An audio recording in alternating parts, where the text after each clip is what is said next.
In this video, I'm going to explain exactly when your employer is legally required to accommodate you because you have a medical issue. Reasonable accommodations can include things like giving you time off for appointments, a short leave of absence, changing your job duties, purchasing helpful equipment, and more. My name is Branigan Robertson, and I'm an employment lawyer. If you have a medical issue and want to know when your job is legally protected in the United States and when it's not, then keep watching.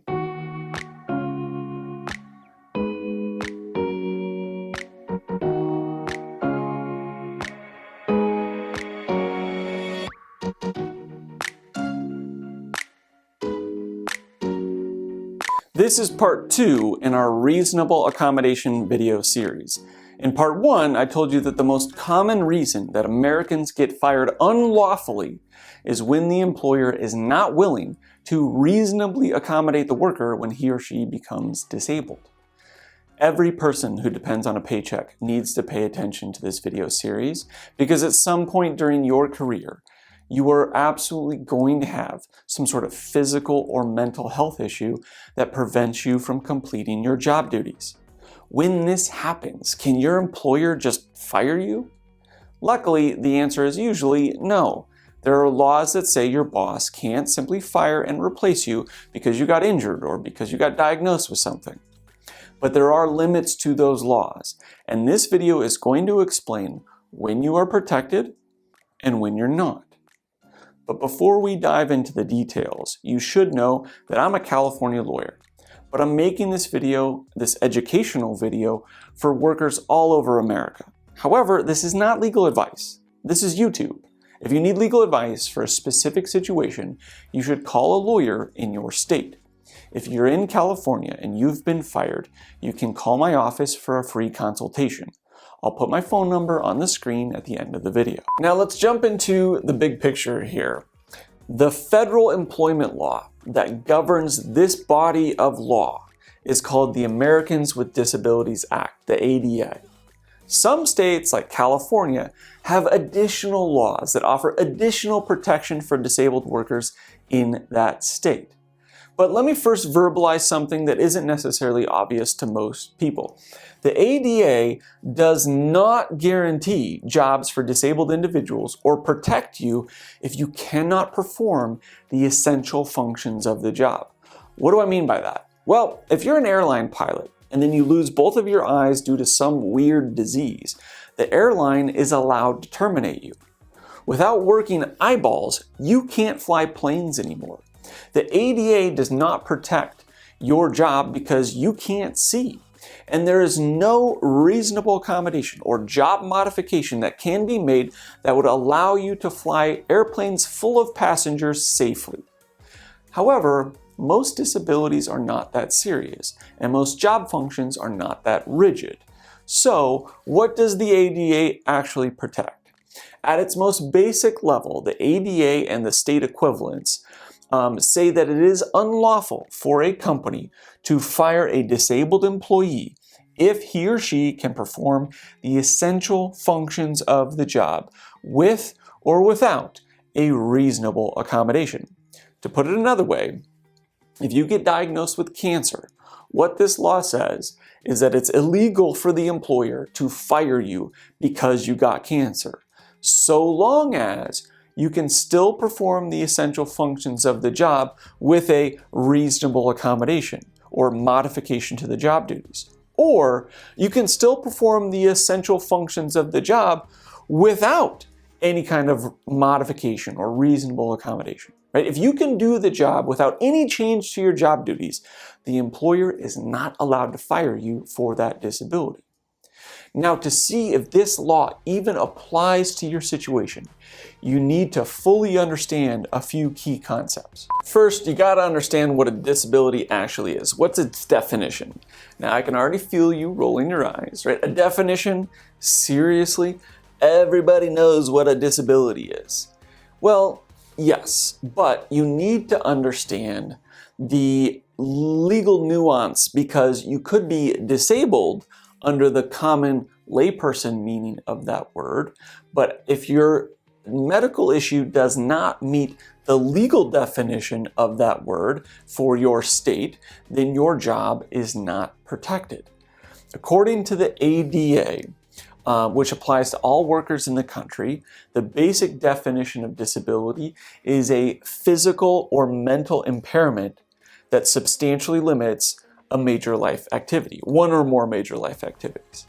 California's definition, which is a part of the Fair Employment and Housing Act, defines it broader.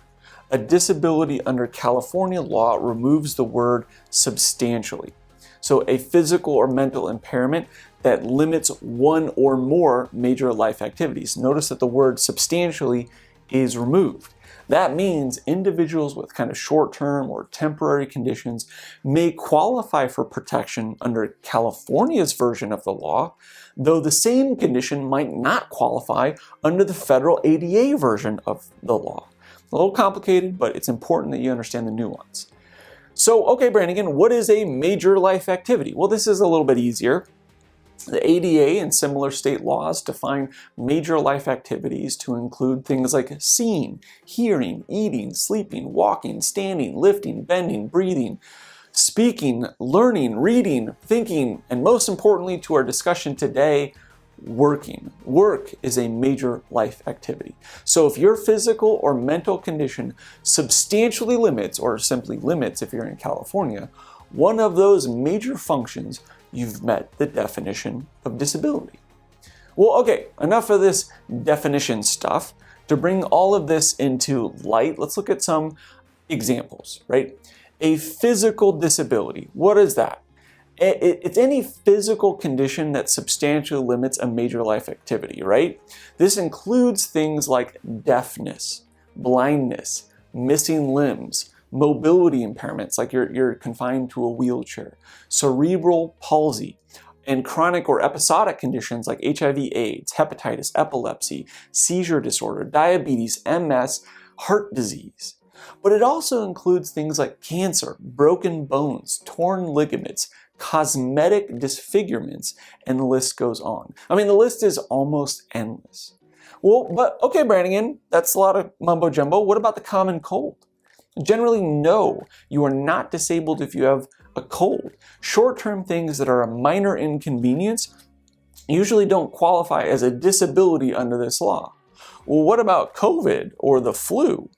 That largely depends on how serious it is, meaning how much does it limit your major life activities. If you have a severe form of one of these things, such as long-haul COVID, you need to get a doctor's note to substantiate how much it impacts your ability to do your job and how much it impacts your major life activities. Well, okay, well, what about mental disabilities? A mental disability is any mental or psychological disorder that, again, limits a major life activity. This can include things like learning disabilities, autism spectrum disorders, schizophrenia, and chronic or episodic conditions such as clinical depression, bipolar disorder, PTSD, and OCD. But what about things like ADHD and ADD? Again, this largely depends on how serious it is, meaning how much does it limit your major life activities. In California, these can absolutely qualify as a disability if they're serious, but have a much harder time qualifying under federal law because it would be hard to win in front of a jury that your ADHD substantially limits a major life activity. Now, we are going to dive deeper into this topic in our next video that analyzes the shady ways HR will refuse to accommodate you. You're definitely going to want to watch that video after you finish this one. Next, let's take a look at the definition of reasonable accommodation. Under the law, a reasonable accommodation is a reasonable modification or adjustment to the workplace that enables the disabled employee to perform, you got it, the essential functions of the job. To be clear, the law does not force a company to excuse the disabled employee from doing the essential functions. The law requires modification of how or when an employee does the essential functions, but it does not eliminate them altogether. Next, let's analyze some examples of what I mean by this. Let's give some examples of reasonable accommodations. There are really an infinite number of possibilities. Reasonable accommodations can include things like job restructuring, part-time or modified work schedules, a temporary stint or working from home, or reassignment to a vacant position. Accommodations could also include things like buying tools or modifying equipment to allow the disabled worker to do the job. It could be something as simple as a stool for you to sit on, or a mat for you to stand on, or a piece of software that assists you in getting the job done more quickly. It could also be an adjustment or modification to training materials or policies, or it could provide the employee with qualified readers or interpreters. A leave of absence from work can be a reasonable accommodation. This could mean letting you take some time off of work, even though you don't qualify for vacation, sick leave, or FMLA. We will talk a lot more about the interaction of FMLA, the Family Medical Leave Act, and reasonable accommodations in the next video in the series. I strongly recommend that you watch that video as soon as you finish this one. Well, okay, Branigan, what is reasonable? If you break your leg at work, would it be reasonable for you to request that your employer allow you to work on the first floor of the building rather than the third floor for a few months while you heal up? Yeah, that would probably be reasonable to demand that your employer, well, actually, let's put it this way. What if you demanded that your employer build an elevator to get you to the third floor? Would that be reasonable? Probably not. That would probably pose an undue hardship on the employer. Here's another hypothetical. What if you have a medical issue and you request to take 6 months off of work? That is twice as long as the 3 months permitted under FMLA. Is that reasonable? It might be, but it also might not be.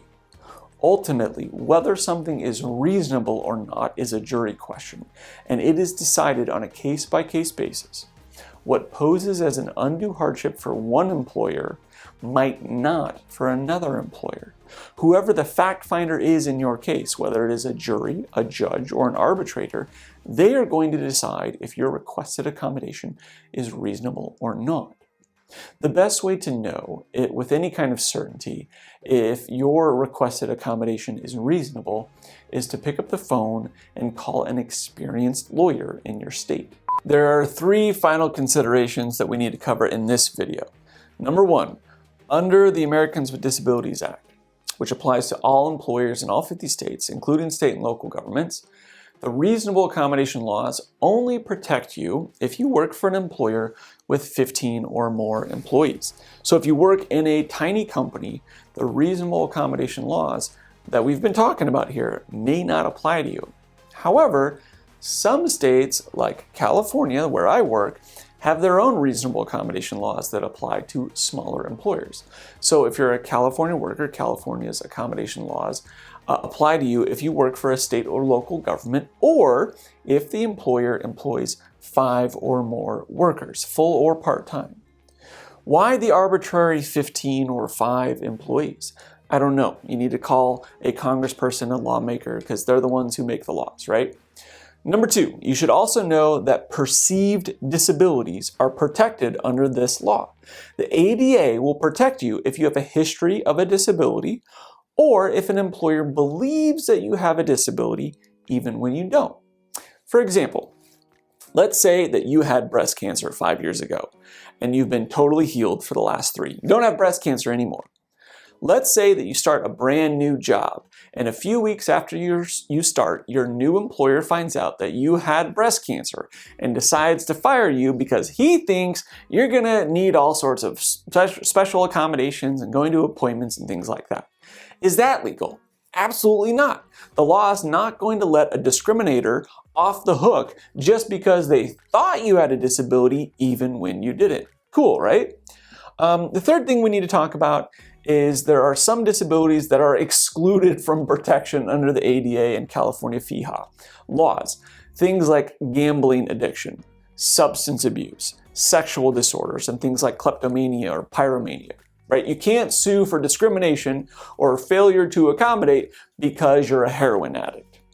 However, there are some separate protections for substance abusers in some states, albeit they are weaker protections than the laws we've been talking about. For example, one law in California comes from the Labor Code section, I think it's 1025, which says that if an employer employs 25 or more employees, the employer shall reasonably accommodate any employee who wishes to voluntarily enter and participate in an alcohol or drug rehabilitation program, provided that this reasonable accommodation does not pose an undue hardship on the employer. Now, if you were paying close attention, you probably noticed that we didn't even cover how the essential functions of the job play into this whole equation.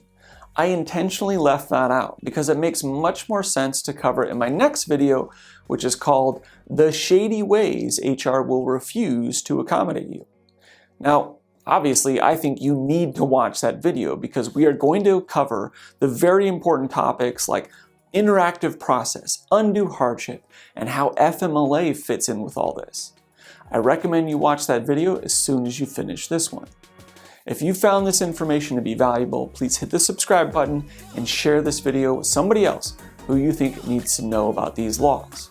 That's it for this one. Have a great day.